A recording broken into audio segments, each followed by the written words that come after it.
Welcome to CoachesCorner.health. Today we're going to be talking about what it means to have a seat at the table, where you are the one bringing the ideas, leading the team, facilitating changes, and we're going to touch on what it's like to possibly feel like you don't belong or that you don't deserve to be in a leadership position and where that might be coming from. So please join us in today's discussion as we dive into what it means to have a seat at the table. Hi, I'm Leslie Gadet. I am a self care specialist for female entrepreneurs and professionals who need to incorporate more self care into their life and business so that they stay sharp, focused, and wake up with more energy and intention to tackle their daily activities with confidence. Andy, over to you. Tell us who you are. Hi, Leslie. I love your introduction. I love it every time. I don't think I'll ever get over it.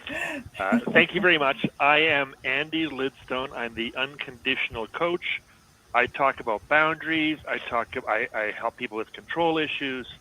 I do lots of things that help people around those kinds of things. Um,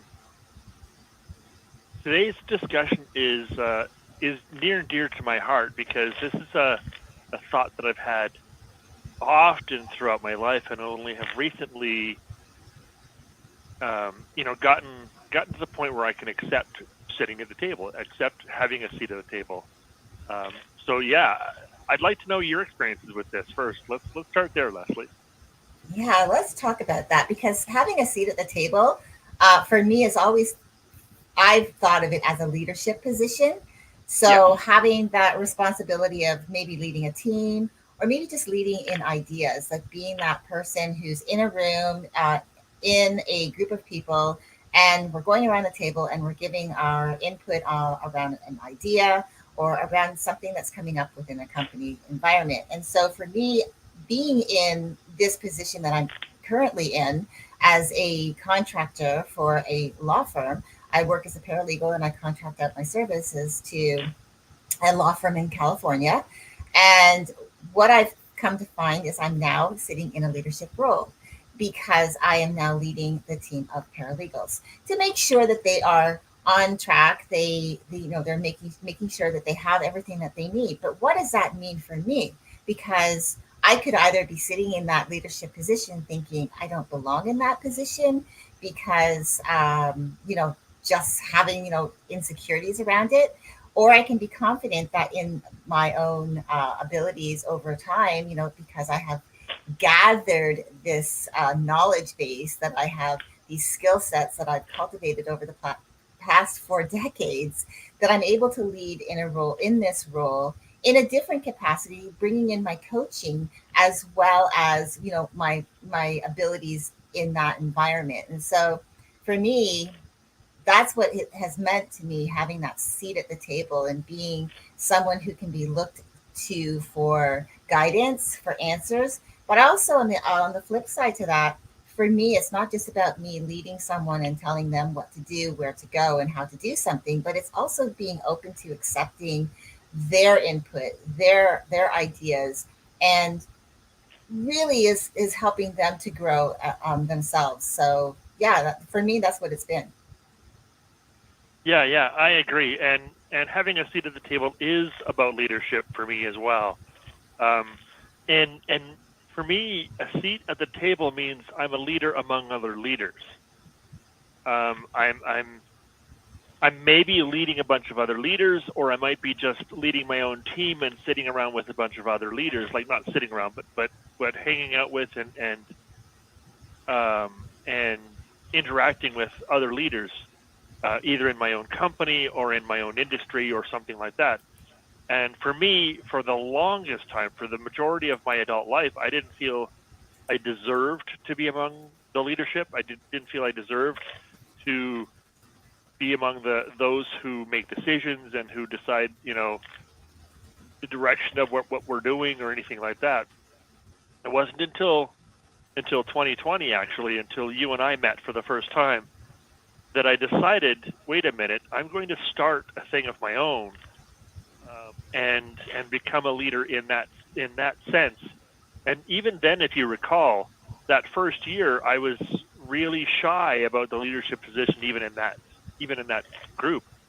Um, and actually, you uh, passionately and gently encouraged me into the leadership role of that particular organization. And even though I was the one that created it, started it, and had become the default leader just by that fact. So just in that sense, like even then, I decided to become the leader, but I wasn't really sure that I belonged there, even though I was the one that started the whole thing in the first place. So um, having a seat at the table was really a tough one for me. Um, really feeling like I belonged there was a tough one for me. I didn't know if I had what it takes, if people would respect me, or if I deserved it in any way, and those kinds of things, like some of the things that we've mentioned in the thumbnail. I'm a phony, or I'm a fraud. Do I even deserve this? These are some of the questions I asked myself often, and it wasn't until I was able to provide some answers. Do I deserve this? Um, when I started providing some answers to that question, that's when I started really feeling like a leader. And it was slow. Like, do I deserve this? I could say no 10 times, and no for 10 reasons, but as long as I had one yes for one reason, I could feel a bit like a leader. And then over time, I created a few more. But it was really, really hard. So let me ask you, the self doubts that you might have had, or the questions that you might have asked when you asked yourself, "Do I belong here?" Um, how did that affect you in a negative way? Your job, your personal life, anything. How did it affect you in a negative way? It's a great question, and one that doesn't really apply as much today as it did in my earlier years. Right. Or I should say, it doesn't really apply as much to my earlier years as it does to now. Because in my earlier years, in my 20s especially, I was always a go getter and I didn't take no for an answer. In fact, I didn't feel like no was in my vocabulary. So when I wanted something to be my reality, in fact, if I wanted to have a new job in a new company and I pursued them, I would always find a way to get that seat at the table in the interview process and then eventually get hired. I've found myself many times also getting hired over the phone, because I had that level of confidence. I think what happens a lot of the time as we get older, especially to now, when I started in this new role as an independent contractor for this law firm, and I became an entrepreneur in that sense, where now my time was mine and I structured it to fit them into my life. And then that gave me the ability to go out and become a coach, like to first go through some self development, figuring out who I was, who I wanted to be, what my life was, and starting to really like myself. Because I think part of that was I didn't really love the person that I was. What I found was, as I got into being a coach, that's where I think that question became more relevant to me, because now I'm leading people through coaching. I'm helping people through their self doubts, their limiting beliefs. Past emotional experiences that have had the capacity to influence how they show up in their world today. And even though they may not have been aware of it, it's been that part of their life. So now, when I in my earlier years of being in a coach, because now I've been doing this now for quite a few years. I found especially in the early days, here I was thinking, how am I capable, or shall I say, not so much capable, how am I qualified to lead somebody else through these methodologies that I had created that worked for me, the tools that I had acquired, and then came up with my own framework to then work with my clients. And so I had to really go through that and unpack it. And when I started getting the results with my clients, I started realizing, wait a second, I do actually have something of value that is working. And again, I always look at it from, it's not about me, it's about them and their experience and what they're going through. And when I found that it was working, and I was getting back that feedback, like, I feel so much better about my life. I'm having conversations with my kids, having better, deeper level conversations with my kids. I'm having, better relationship with my husband, I started realizing, oh, okay, I am in this sort of leadership role that I never really looked at it as being a leadership role, but more of, I call myself a guide, most really Yeah. is what I feel as myself, guiding you through the processes to find your answers to questions that I help pull out of you. And so it I found for me that it became something that I really had to allow myself and give myself permission to embrace. And I did question it because I was thinking, am I a fraud? Am I good enough? Am I a leader in the sense that I can actually lead these women that I work with to get the results that they're looking for. And especially as I started to evolve how I work with women and working now with women who are entrepreneurs and building businesses, or they're in that corporate environment and they're building two things together and they're in the kind of lifestyle that I'm in. And it's a constant, it's not necessarily that you never stop having those doubts, but it's, for me, it's been a constant of me perhaps having those doubts, but then having my community, like you were saying, being in a community of coaches that, like we do in our other group, to support each other and ask those questions and talk it through so that we start getting building that confidence back in, because we're humans. And I think that's what people forget. It's like someone becomes a coach, as an example, someone would say to me, well, you're a coach, so you know what to do if I'm feeling down or I'm feeling confused or have doubts. But I say, yes, but first of all, I'm human. And so with that comes those emotions, comes those thoughts and feelings. So yeah, for me, it was more, I think, related to me being in these last 4.5 years of being a coach, and what does that look like? I should say 4 years and 2 months. It hasn't really been that long, but it's still been a length of time where I've now like looked back over that and said, oh, okay, now I see the path that I've taken, and I've seen the results that I've gotten from my clients. And it's nothing, there's nothing more enriching and valuable to me than having someone come to me and tell me, you know, their life has been changed.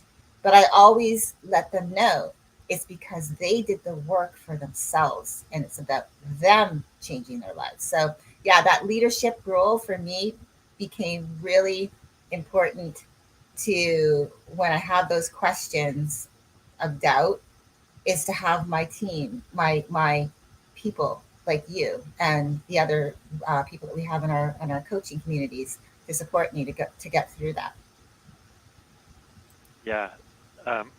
That's what it has been for me too. The the the, the do I deserve a seat at the table question. Do I belong here? Do I even deserve this? Um, that changed for me when, like you said, I started thinking about the people that I serve, the people that I help.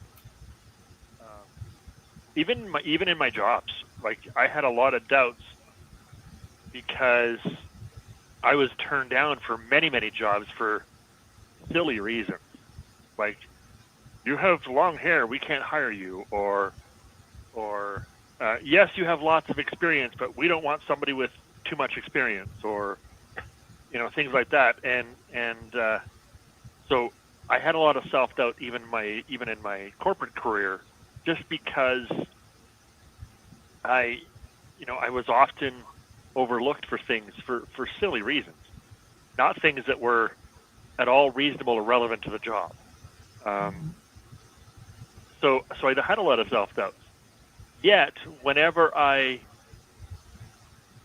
when I started getting into positions of authority, I started believing, wait a minute, maybe my maybe my superiors, my bosses, my the people that I directly report to, maybe they don't see my value, but I got into these leadership positions because my customers, my clients see my value. And like you said, it's about the client, or in that case, I was in retail, so it was about the customer. And they saw my value. I had I had sales numbers and customer satisfaction numbers that impressed prospective employers. I had people wanting me to work for their company instead of the one I was working for. And whenever I did, they decided that I wasn't appropriate for their company because what I didn't do was follow their policies. What I did do was make happy customers. So they liked my customer service record. What they didn't like is how much I followed their path to make the customers, to serve those customers. And that affected me throughout most of my adult life. Every time I went to, even when I went into different careers that weren't retail, and when I went into different service industries, or when I went into, the more technical industries and things like that, do I have what they're looking for? And sometimes I felt, no, I don't. Like I believed truly that I didn't. So when I got into coaching, all of that self-doubt carried with me. All of that wonder and doubt came with me, and I thought, who am I to do this? Like, how am I actually helping people? And it took my own coach to sit down with me and go, look at all these ways you've helped people in the past. Look at all these people whose lives have changed for the better because of what you've done, because of how you've, served them and made it about them, and really focused on their results. As you were saying earlier, focus on the people I'm helping, not whether I deserve to be there, because the people I'm helping don't ask if I deserve to be there. The people I'm helping go, wait a minute, you have something I want. You can help me get what I want. You have the ability to do what I need someone to do. Will you do it for me? And the more I was able to, as you said again, switch over to that mindset and really think about it from their perspective, the more it became less of a game of, do I deserve to be here? Because eventually it wasn't about me. And this whole time I was making it about me. This whole time my employers had made it about me and not about my customers, not about my clients, not about those who I serve. And when I was, even in my retail jobs, when I was thinking about the customers, when I was serving the customers, when I didn't care so much about the employer and cared more about the customers, I had a lot of success. I was very happy. I loved my job. My customers loved me, and my employers kind of just ignored me. They just kind of let it go because I was giving them the results they wanted, even if it wasn't through the methods they wanted. So when I got into coaching and I started reminding myself that I don't have a boss anymore, I don't have somebody who's check marking my methods. I can use whatever methods I want. That's when I really started to do things differently than other coaches in the industry.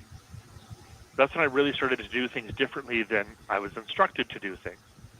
That's when I really started using methods that were custom designed for each client that I serve. That's when I started saying things and doing things that were custom designed for each client that I serve. Some things that people would call unethical. Some things that even a few people might call immoral. Yet my clients didn't call them any of those things. My clients actually thought of them as these methods as much more suited to what they were looking for, much more suited to the results they were intending to have, and much more suited to their, lifestyle and values. So for me, it wasn't so much about what the world thought, what the industry thought, what the standard people or the gatekeepers thought. It was about what my clients were doing and what they wanted and the results they were getting. Once I leaned more and more into that, this idea that, do I deserve to be here, just vaporized. Like it just vanished into the ether. I didn't have any thoughts left of, do I deserve to be here, because all of this time, my time spent in retail and the technical industries of doing things in ways that other people hadn't thought of, all of my time of helping customers and serving clients in those other industries although my employers didn't appreciate those things, the clients almost always did. The customers almost always did. And it's what got me loyal customers in the first place. When I started to lean into that, when I started to remember that and lean into that in my coaching practice, I started to understand why I do what I do. I do what I do because I do things differently than other people. I serve in ways other people don't. Not that what they do is wrong or what I do is wrong or what I do is any better than what other people do. I just serve the people that the standard methods don't work for. I help people who have gone through other systems, other methods, other people, and haven't gotten what they needed. So I help them get what they're looking for through some other out of the box, non-traditional method. And that showed me that I was trying to sit at the wrong table.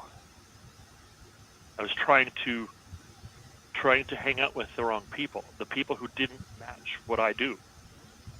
And when I started up my own community in 2020,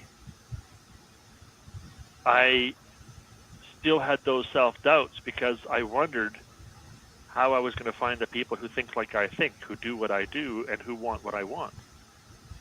And here we are 3 years later, still doing things differently than others in our industry, still doing Yeah. what we think is right.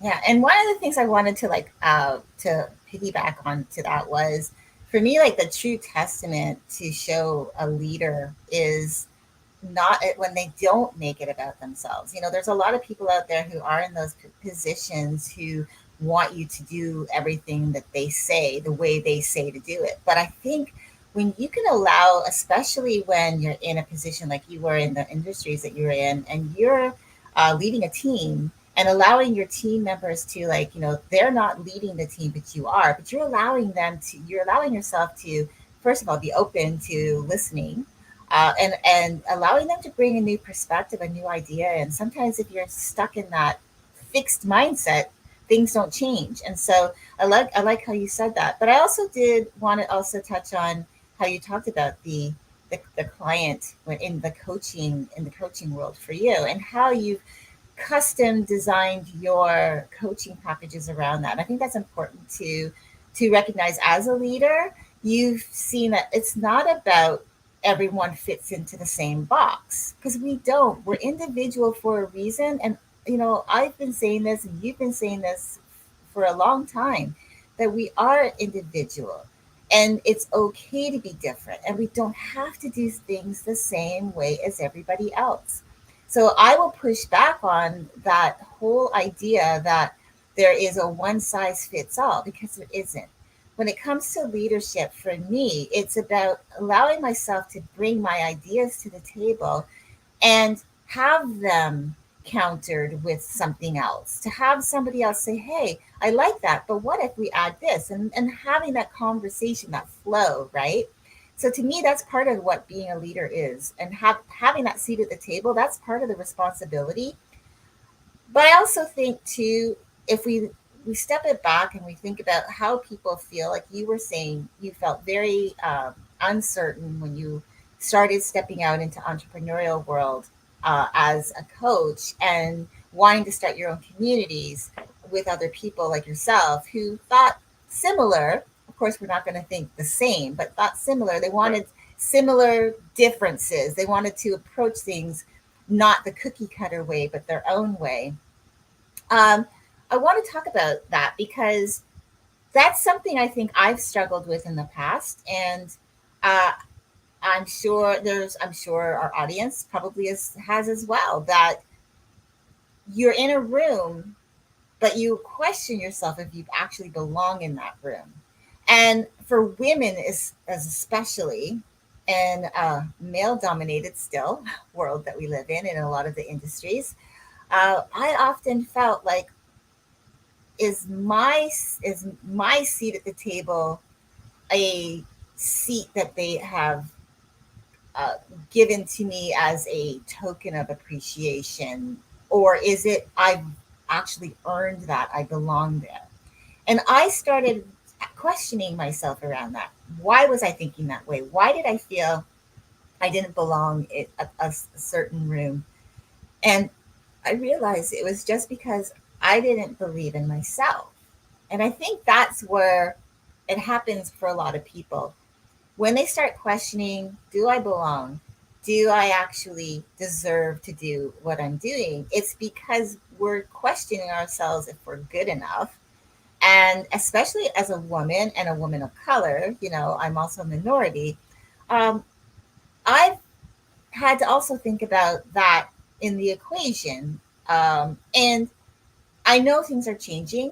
And a lot of that is because I've changed my mindset around that. I'm a woman who walks into a room and I belong in every room that I walk into. And and I belong in every room that I'm invited into. And that's how I've decided to live my life. But there are those moments back before, and I'm sure, like, especially when, as we grow our businesses, as we stretch and we get into the bigger rooms with, more influential people, there's going to come that time where we're going to ask, well, do I really belong here? And that even happened to me recently. Remember, I told you about meeting someone in a networking community, and she's very influential. She's traveled around the world, she's worked with many different companies, and still continues to this day to get sponsorship deals with these companies. And she wanted to sit at the same table as I was sitting at, and I was intimidated at first. I told you that we set up a call because I there was a question of, what are you looking for? Who do you want to talk to? And immediately after I put out, what I was looking for, who I wanted to connect with, she popped into my message and said, "Hey, I'd love to set up a coffee chat with you." So of course, Right. I always like to know who I'm going to talk to, especially when I don't know you. So I googled her, and I found out all of this information about her, and I thought, wow, this woman is incredible. She's done so much. She's had reach around the world. She's worked with all of these amazing organizations. Why does she want to talk to me? Because I haven't yet accomplished that yet. I haven't achieved all of those things yet. And I say yet because I know I'm going to. I'm going to achieve certain things because I have goals. And when I told her on our call that I was intimidated at first, when I first found out who she was, she immediately made me feel very comfortable. And that Yeah. there again is another characteristic of what a true leader embodies. And that's compassion for other people, right? Especially when they get into that, oh, I'm not sure if I belong here. Oh, I'm uncertain. I'm unsure. Um, I'm not really thinking that I actually deserve to be in the same room as you. And I found myself being invited into a lot of rooms like this with women who are seven-figure earners, multiple six-figure earners. I'm not quite at those levels yet, but it's amazing to have that experience and those opportunities showing up for me. And I started realizing I need to unpack why I thought I didn't belong at those tables. Because, if someone's inviting you into the room, they see something in you. They see something that you have, and you and I've had this conversation. They see something that you have or are interested in learning about you. And so I started to embrace that. And then I started to embrace the fact that, as I said, my new mantra is I belong in every room that I walk into or am invited into. And I believe that, and I say it to myself often.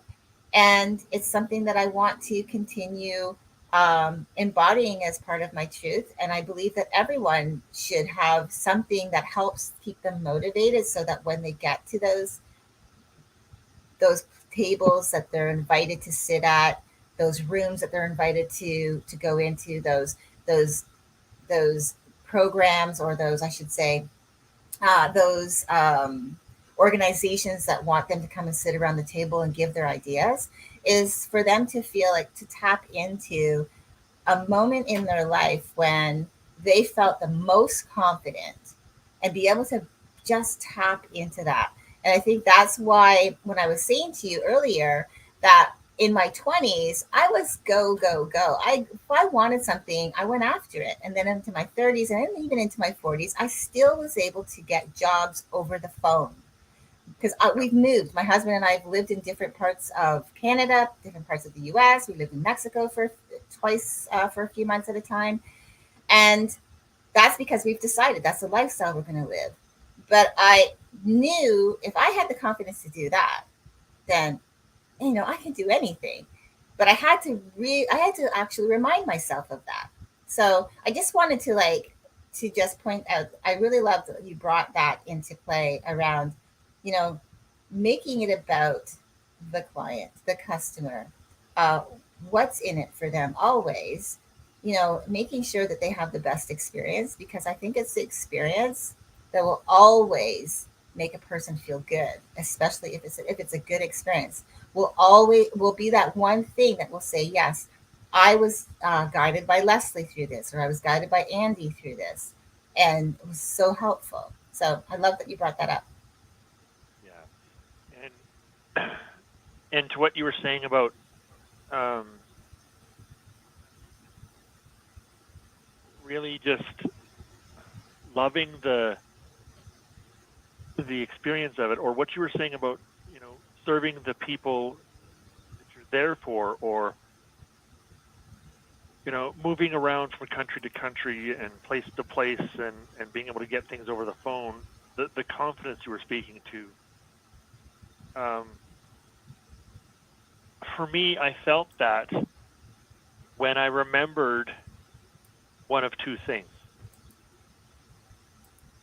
Um, when I remembered why I was trying to join that organization in the first place. So in the case of a job, why did I apply for the job? Why did I think I could do that job? When I reminded myself why I thought I could do that job, I felt confident. I felt like I belonged there. When I reminded myself why I thought I wanted to be in a certain relationship, date a certain girl, what I thought I was bringing to the table, it's not just because I liked her, it was also because I thought I had something to offer her. When I reminded myself why I was invited, if somebody invited me to a thing, to a seat at a table, if somebody invited me to something, if I reminded myself why they invited me in the first place, when I reminded myself of the reason I was there, that's when I started to feel a little bit more like I belong. I love your idea of think of a time in your life when you felt very, very confident. And for me, those moments were attached to wherever I was at. They were attached to the reason I was there in the first place. Right. When I started up those groups, and I felt my confidence waver a little bit, I would remind myself why I started up the group in the first place, why I thought that was needed. And it wasn't for me. I didn't do those things for me. I mean, sure, I was selfish a little bit, and there was some part of it for me, but it was there to serve somebody. I got into specific jobs because I thought I could help that company in that industry do what they wanted to do for their customers or their clients. I got into coaching because I saw people looking for the kinds of solutions that I had already helped people find. I got into the different things that I've done because I saw an ability for me personally to help positively affect the results people were looking for in those industries. And whenever I tried to do what somebody told me I should do, that's when I was low on confidence. That's when I felt like I didn't belong here.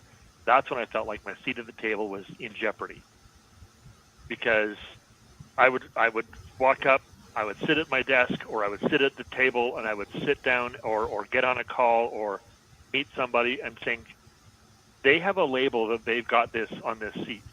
This seat at this table, they've got a specific um, role or methodology in mind that they're going to expect me to do. Do I fit that role?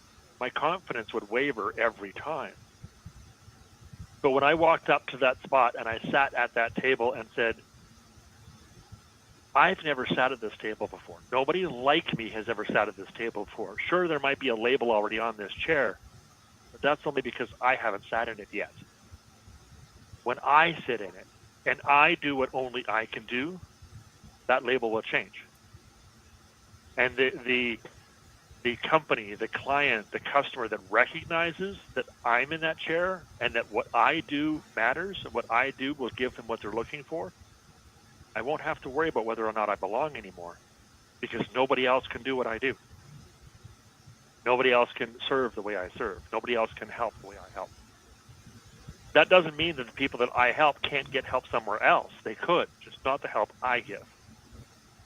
The specific methodologies, the specific mindset, the specific approaches I have to problems, nobody else has those. And this is the way, this is the truth with every single person on this planet. No matter what you do, no matter how you think, no matter where you are or who you serve, no one else on this planet can do it like you do it. No one else on this planet can copy what you do. That's awesome And too. And I love that. I think that's right, awesome. I think we should all be celebrating that. That's an awesome exactly, statement.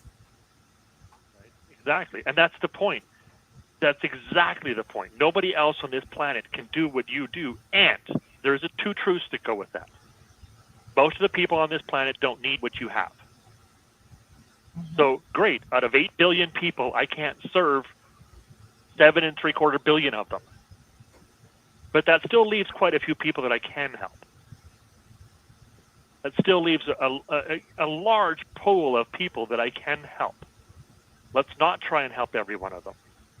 It's okay if half or even the majority of the people that I run into don't like what I do, because it still leaves a large amount of people who do.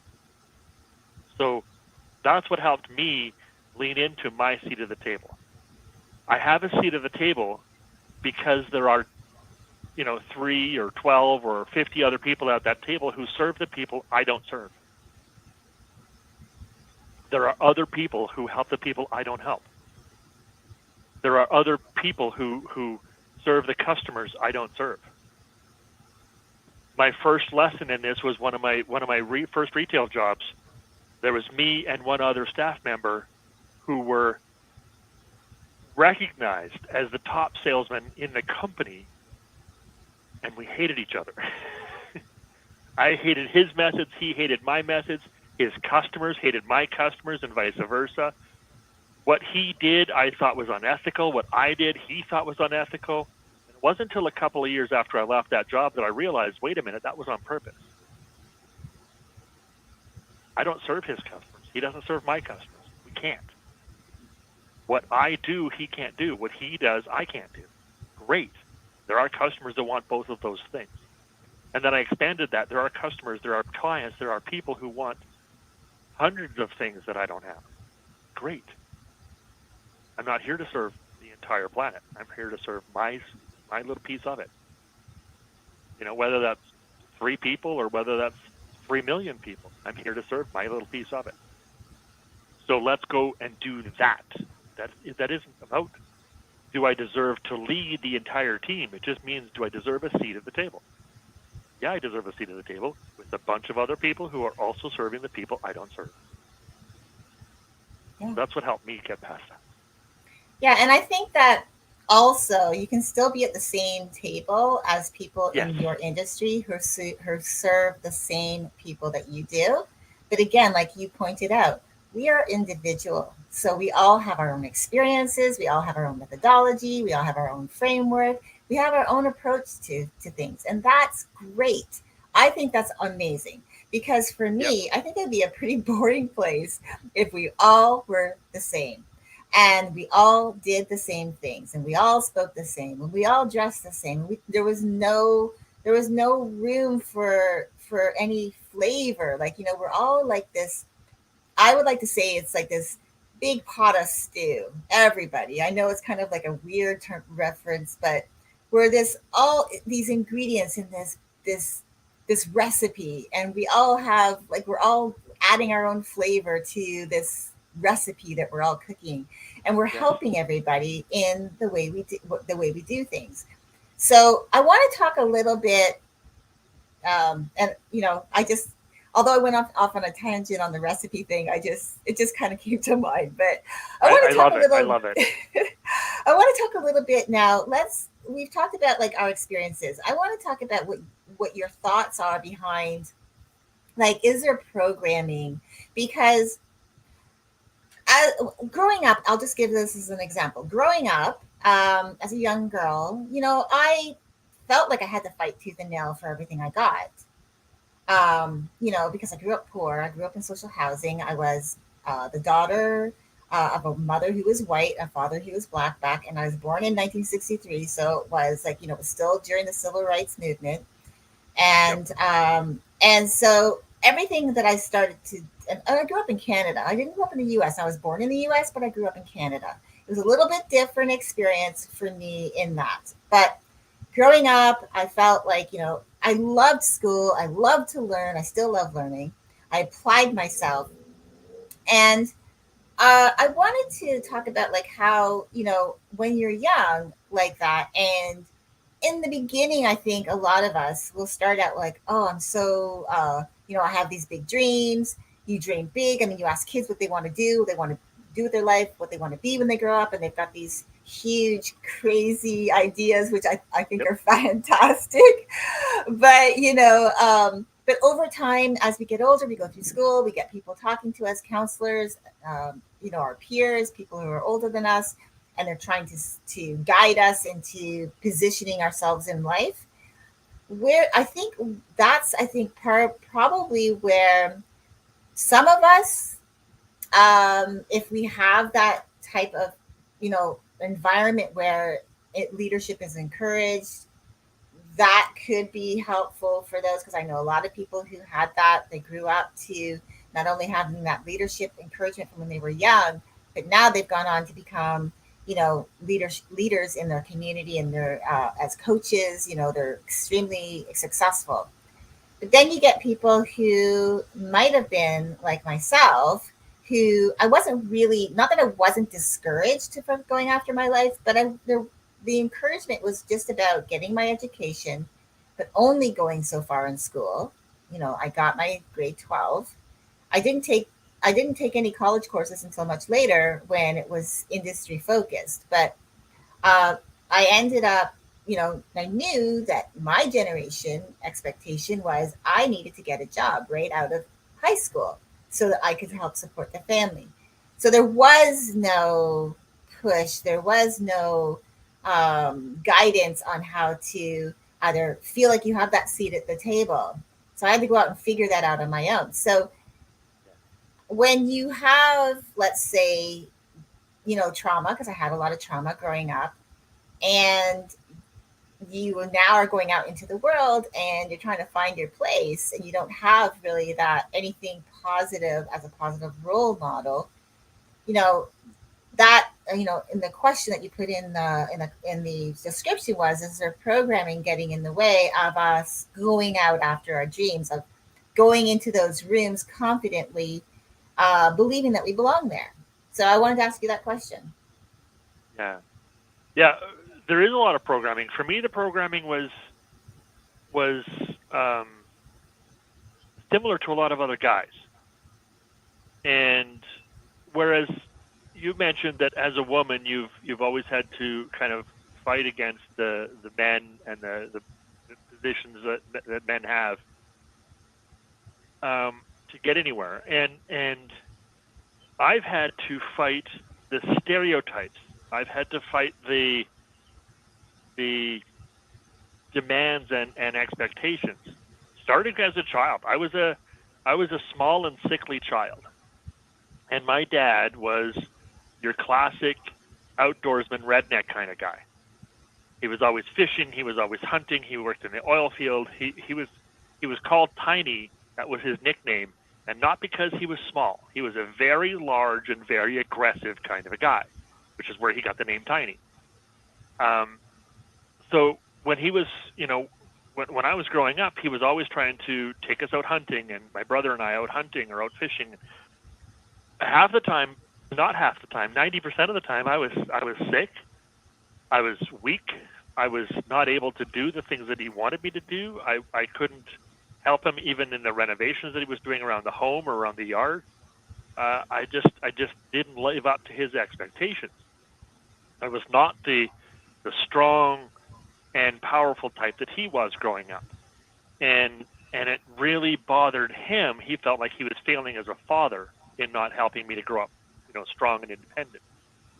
And my brother, on the other hand, was quite the opposite. He was quite a large boy, and he did have all of those abilities. There was no health issues with him growing up, and so he did go out with my dad. But I was the oldest, and therefore the expectation fell to me, and the disappointment also fell on me.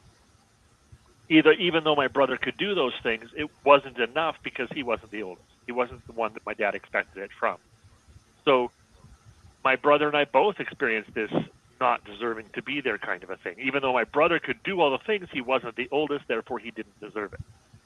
I was the oldest and should have been able to do it and wasn't physically able to do it, therefore I didn't deserve it. And for most of our childhood, that's how we grew up, my brother and I.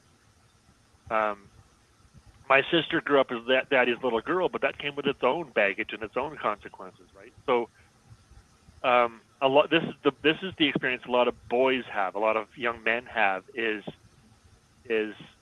we find we don't deserve a seat at the table because those of us who do have fathers generally find it very difficult to earn the respect and admiration of our fathers.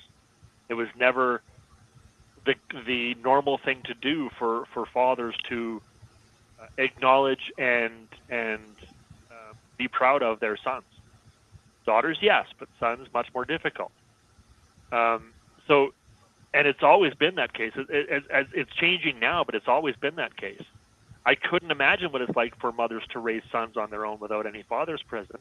I know those boys have different levels of baggage, but for having a father, I could not earn his admiration or respect in any kind of way, no matter what I did, and that bled into my adult life. I still found myself trying to deserve that recognition, not from him, but from other male figures, from authority figures, from positions of power.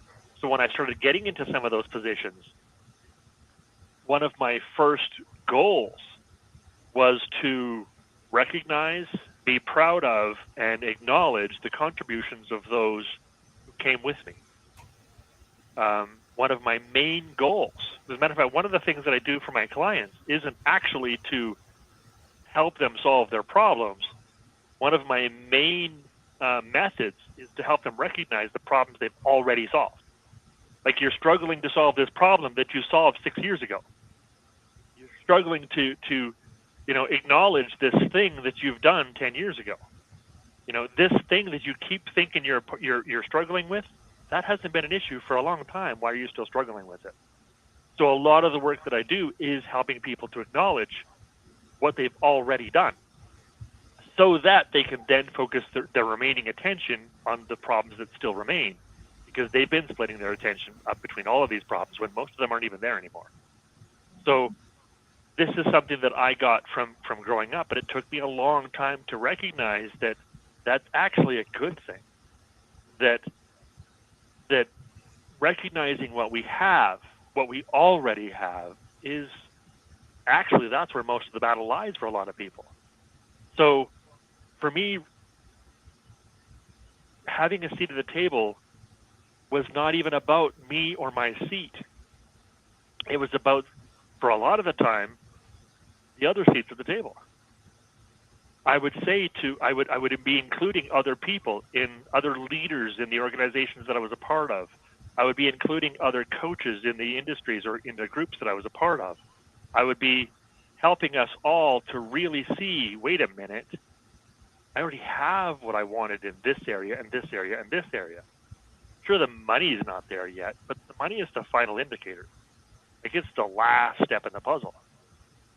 So what if the money's not there yet? Why am I only recognizing the last step in the puzzle? Why don't I recognize some of these other steps along the journey, and start to realize the success I've already got. And when I did that, I found not only was I helping other people in the industry, but I found my clients were getting better results. I found my clients were happier, with better jobs and in better relationships. So not only was it not about me, it was about my clients. It was also not about me, it was about my colleagues. How can I create community around me by bringing in people who deserve to be there, regardless of their gender, regardless of their background, regardless of their color or creed or religion, regardless of where they come from or what their thoughts or beliefs are? How can I help them believe that they deserve to be where they're at? How can I help them believe that they deserve to be there with me? And they wouldn't want to deserve a seat at the table if I didn't make the table valuable enough for them to want to be there in the first place. So I had to build myself up in order to build them up too.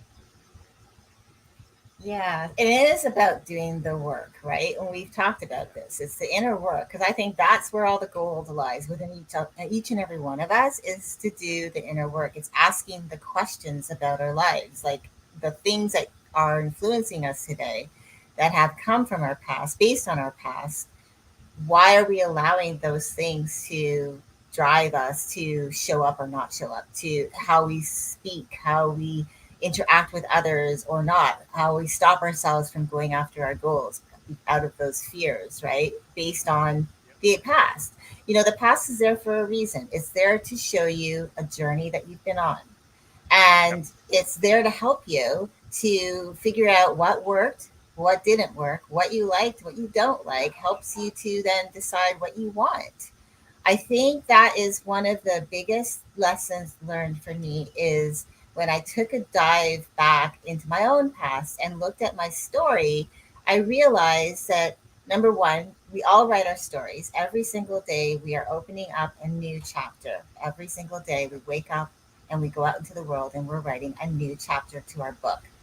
And I looked back at my past and I do these annual audits of my life because, for one, they help me to see where I've been, to help me to like really celebrate my life, the last, especially anchoring in those moments so I can see how far the journey has brought me and start asking questions around okay, what do I want to take with me? What worked? What did I love? And what do I want to continue doing? And what no longer serves me and I can let go of. Right. It is a never ending journey. I believe that when people talk about oh there's a destination, like once I do this then that's done. It's not really like for me self-care, you know, how I work with clients around self-care. It's not about it being just a one and done when you work with me and that's all you've gone through a program and you believe you're fixed because there's no you're not fixing yourself. You're just in you're just bringing out the goodness inside of you so you can be grateful about life and start living from that place. But it's I always believe that our destination is in our journey and our journey is ever evolving. And so when we allow ourselves to like be open to that and say okay, if that's the case, and allow yourself to be open minded and open to new possibilities, new experiences, new opportunities, maybe new people that come into your life, and look at that from a place that oh how can I you know you know, these new people, like I was saying, inviting me into these rooms that I thought once before I had no business being in, but now they're inviting me, and now I have that belief that I belong there. You know, I've opened myself up to that and allowed myself, well, what can I learn from this experience, and how is that going to help me to grow? So the inner work to me, it starts like with going back to the past. That's where we'll find all most of the answers to why we're living our lives a certain way. You know, that's one of the things that I do as I take people back to the past. They, you know, so they can tap into that person that brought them to where they are. Because if you want to be someone, if you want to step into a better version of yourself, you have to understand where you were and where you are now and that gap, what got you there. So then you can start looking at okay, what worked, what didn't work, what do I want to keep, what I want to let go of, so that I can move forward into a better life for myself. So I love that you said that. We are coming up to the hour, and I wanted to just say, I really this conversation has been amazing.